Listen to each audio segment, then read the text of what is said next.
Bugungi kun mavzusi, bugun bitta mavzu eshitib qoldim. Abedgacha uxlab, abedda iftorgacha video, telefon ko'rib, Ramazonni o'tkazib, keyin mana bugun Ramazonda hech qiynalmadan ro'za tutib, deydiganlar Ramazonni rahmatidan, mukofotidan umid qilmadi degan mavzuda video ko'rib qoldim. Mana bugun biz ham abedgacha uxladik va bu abeddan video ko'rib, bugun ham iftor, ya'ni ro'zada qanaqadir qiyinchilik ko'rmadi u. ishlaganman umrgacha. Hayda 3gacha uxlading o'zi ham bu.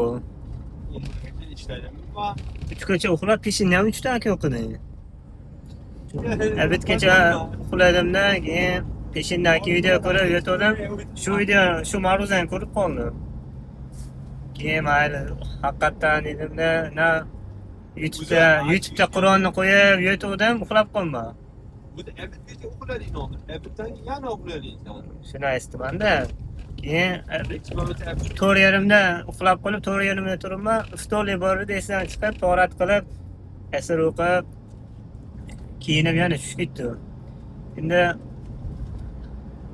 qanaqa ma'ruzada eshitdim. Shu Ramazonni g'aflat bilan o'tkazadiganlar Ramazonni savobidan, rahmatidan umidvor qilmang dedilar. Keyin boya iftorlikda Xudodan so'radimda.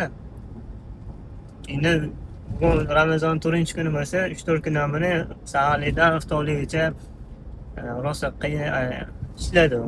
Badanim odatlanib oldi. Oxiri ishlamasa bo'lmaydigan holati, dam olmasa bo'lmaydigan holati. Bugun ishim bor edi, ishlaman desam. Keyin Xudodan so'radim.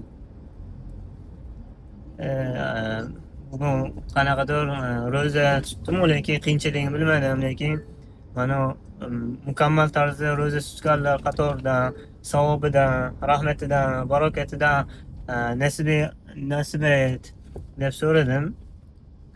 Bu Ramazonni ham mukammal tarzda ro'zasini tutib olib, keyingi Ramazonda ham eson-omon Ramazonga yetib olaylik deb. Nima demoqchiman? Ramazon oyi bu g'aflat bilan o'tkazadigan oy emas.